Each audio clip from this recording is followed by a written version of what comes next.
Good morning. Today is Monday, May 2nd, and you're listening to You Talk, where you talk, we listen, and we all grow. Today we have the opportunity to listen to Rich Fabert. He was one of us and has since developed himself to become a team leader who is now serving in the M2M department.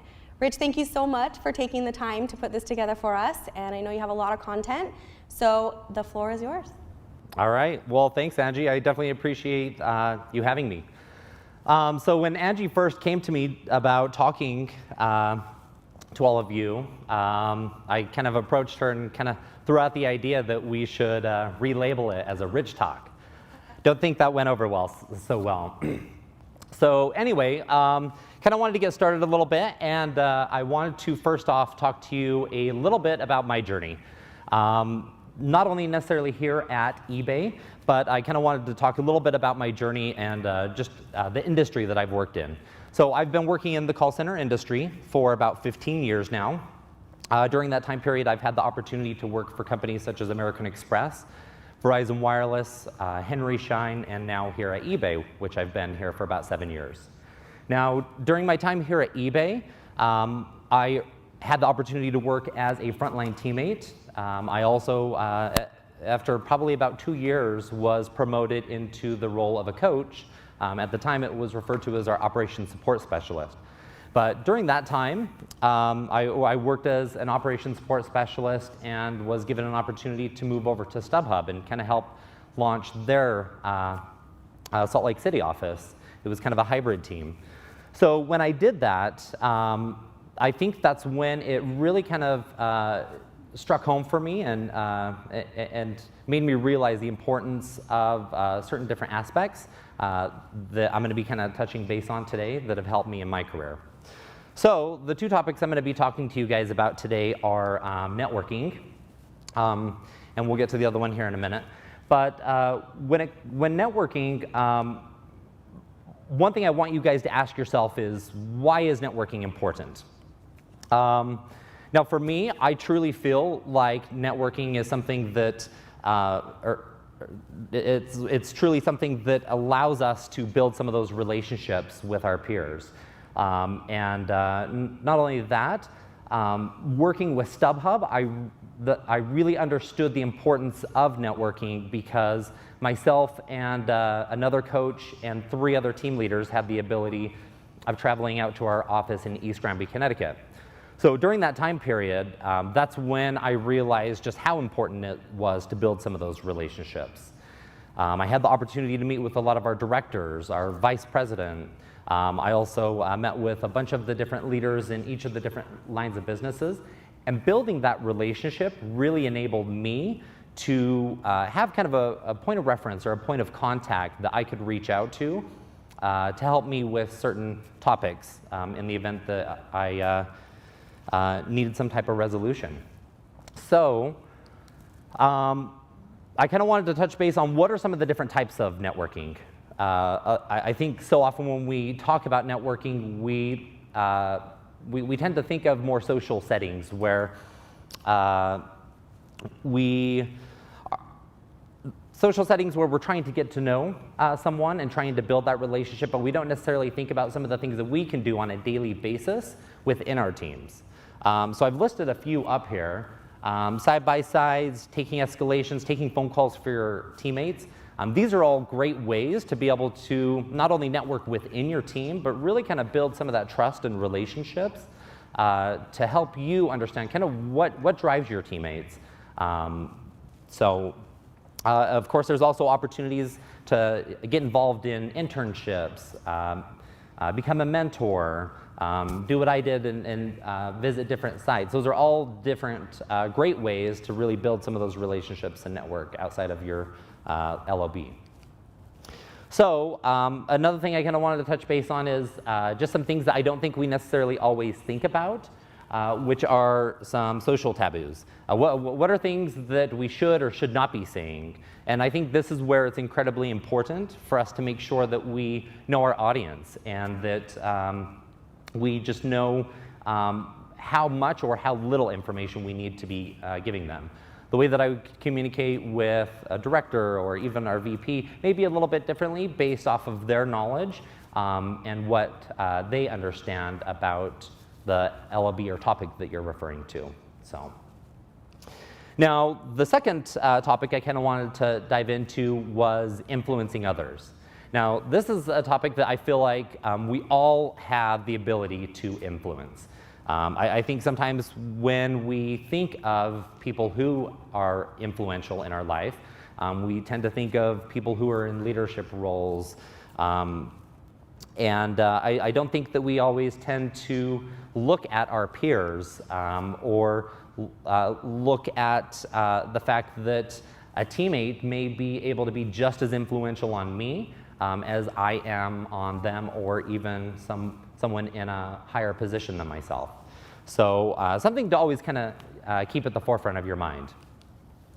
Now, if you think of the word influence, the definition is to affect the nature, development, or condition of.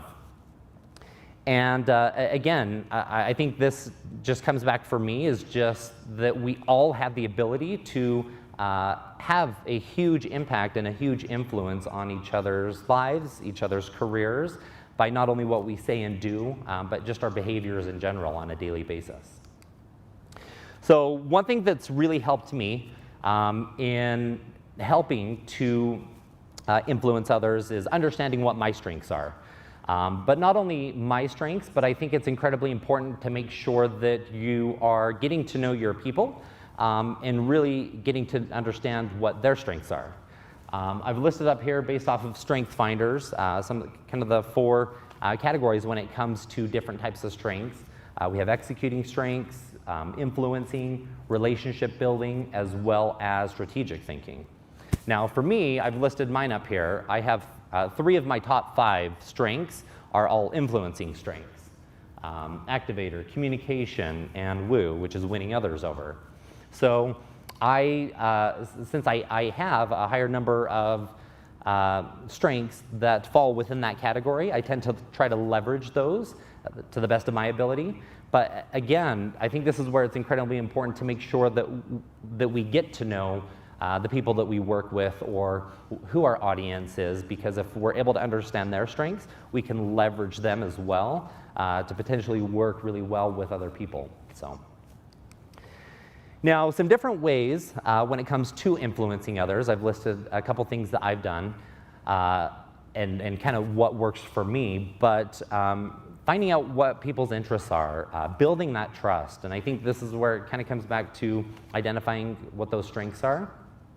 Now, there's a couple activities that I've done with my team that have really helped me in being able to build that relationship, get to know them, and become a little bit more of a positive influence on them. One of the things, so one thing I recently did with my team is I had them all take a personal values assessment. It's just basically kind of what are their personal values? And what I did is I compared that with other values other individuals on the team had. And through that process, I was able to kind of go through and create a team mission statement based off of what my team's values were. And then I aligned that with what our company's mission statement was. So that way, when I'm setting goals with my teammates on a daily basis, it's kind of driving home for them, and it's focusing on values and things that are important to them that also align with our company. Another activity that I recently did also is in a team meeting, I had my team create vision boards.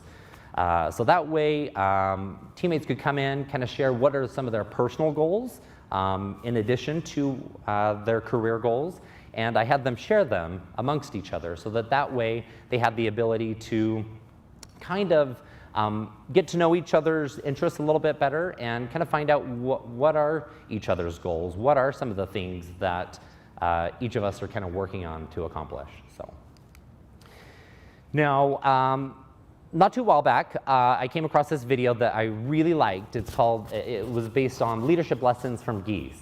And the reason why I really liked it, I know geese are very different from humans, but I found it really fascinating because it talked about some different statistics and characteristics of geese that I feel like could very easily be implemented into our daily lives and careers. So one thing I'm not sure if you were familiar with or aware of, but with geese, generally when they fly in a V formation, they do that to help support each other. Geese can actually fly 71% farther as a group than they can by themselves. And I found that so fascinating, and I kind of related that back to the importance of teamwork.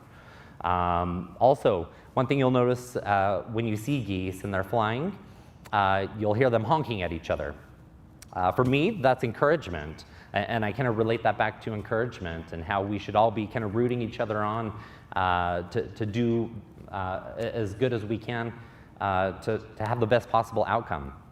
And the third thing that I thought was really fascinating was if one goose becomes injured or falls out of alignment, there's actually two that will fall out of alignment as well and stay with that goose until that goose is well enough to rejoin the flock. I think this just resonated with me in terms of just making sure that we're taking care of our people and make sure that we're looking out for each other. So. There's one exercise that I actually did with my team not too long ago where I would have, in a group setting, I would have one of my teammates come up and I would have them reach as high as they could. And then after they reached as high as they could, I would ask them, okay, are you sure? Do you think you can reach any higher? And then once they said they were able to reach as high as they possibly could, I'd mark a little line on the whiteboard. Now, what I would do after that is I would have that teammate stay up at the front, and I would have them go through that exact same exercise, only this time I would have everyone in the room cheering and rooting for that person. 95% of the time when I did that, that teammate was able to reach considerably higher than they did the first time. And I think, and this was something that I love doing with my team because it really helped drive home that so often I think we feel like we can only reach a certain level or a certain goal, but then with that encouragement or with others cheering us on, we're able to a lot of times achieve higher goals than what we even thought we ever could. So now I kind of wanted to wrap up and end with a little story. So a few years back, I had the privilege of conducting some interviews for a coach role that we were hiring within StubHub. During that time period, we had one teammate that interviewed that was phenomenal. She really kicked it out of the ballpark. And with her, I don't know what it was, but there was something about her passion and her drive that was so amazing. Long story short, she ended up not getting the role because we ended up finding somebody that was a little bit more qualified.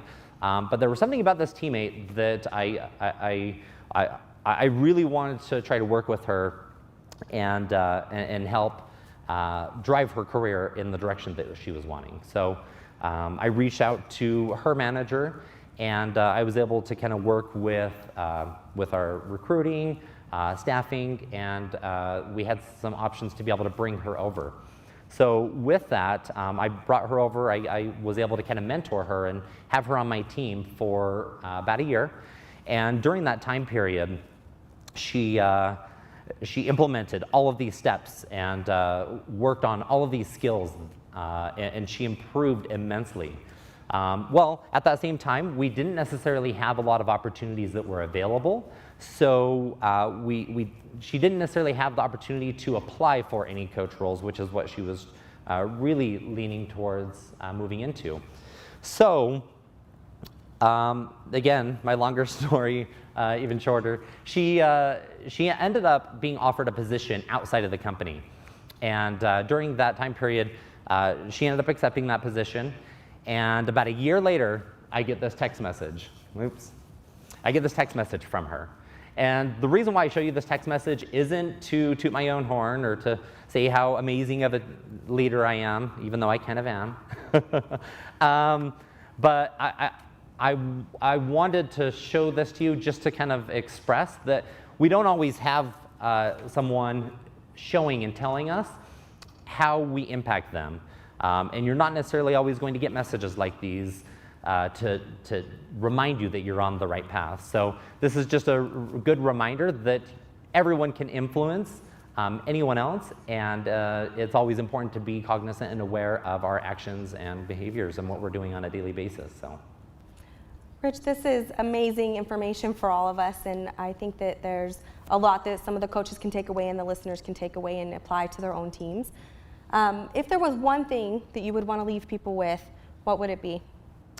Well, I kind of want to share just my one of my favorite quotes, leadership quotes.